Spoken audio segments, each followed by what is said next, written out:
These are our canned tuna. So this is our favorite brand and flavor, John West Tempter's Tuna Chili. Best paired with crackers. Corned beef and spam. Some corn kernels for cooking. And also beans, quail eggs, coconut cream.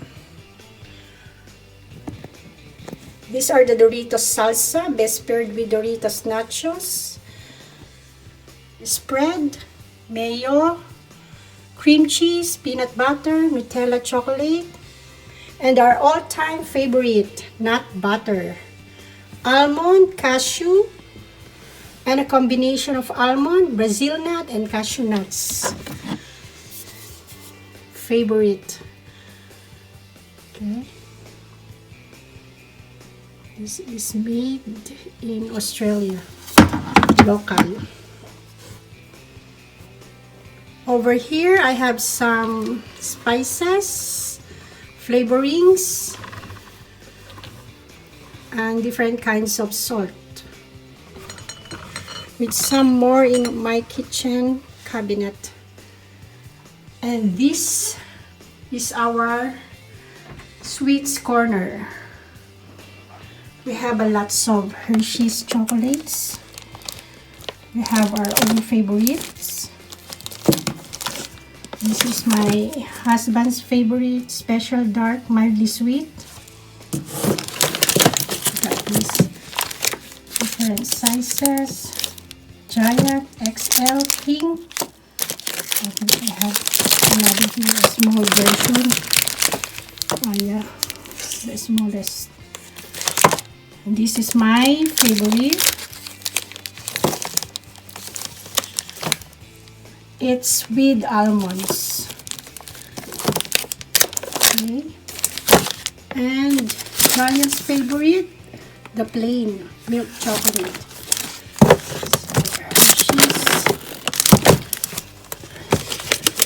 We have also the Cadbury milk chocolate. Okay. This is the dark chocolate with honey sorted almonds. Motoro. In jelly.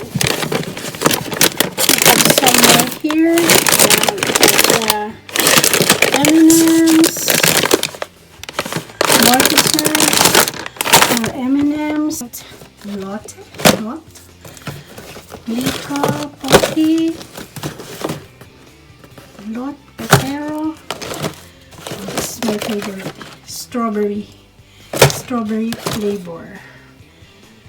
Have some gummies, some protein bars, and the Grand Ferrero for Christmas.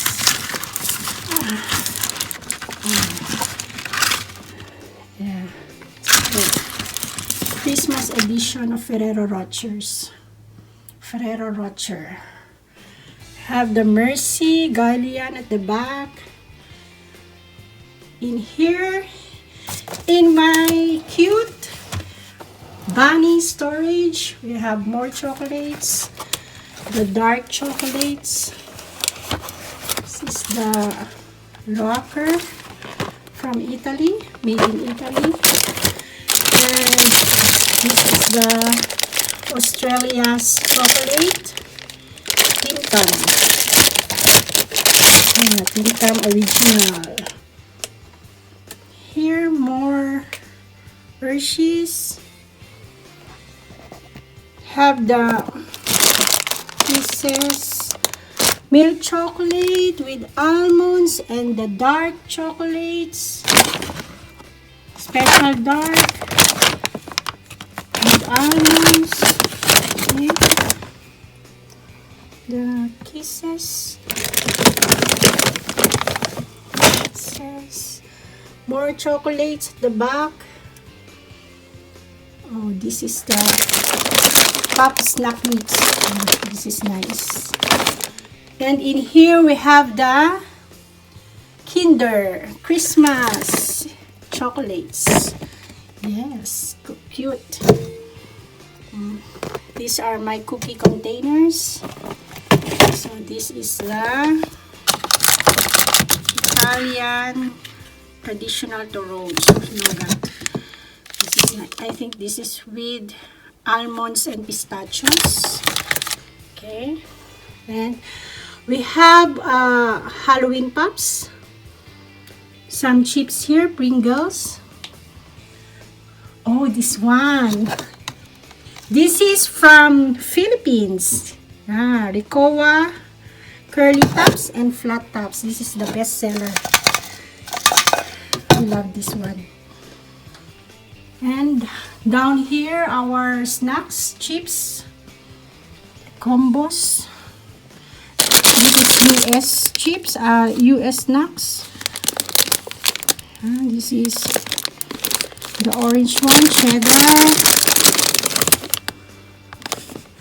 baked tortilla, 7-layer cereal, and cheddar.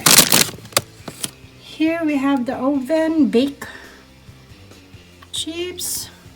Granny Goose tortillas from the Philippines.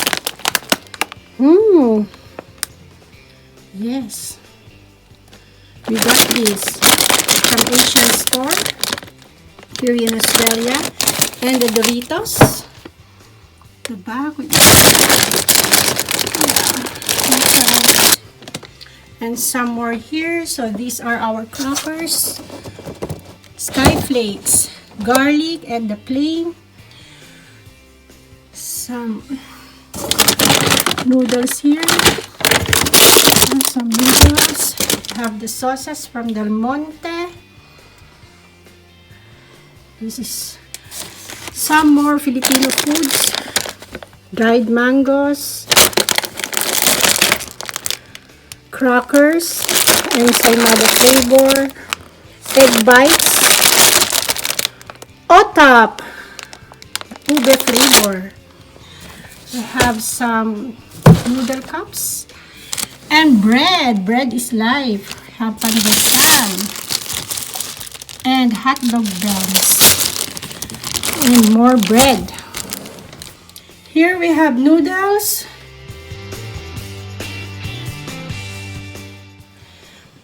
And bread. Then down here I have some storage for my tissue, but I have no stock for now. Okay, some items here, cooking oil and rice. And here is my rice.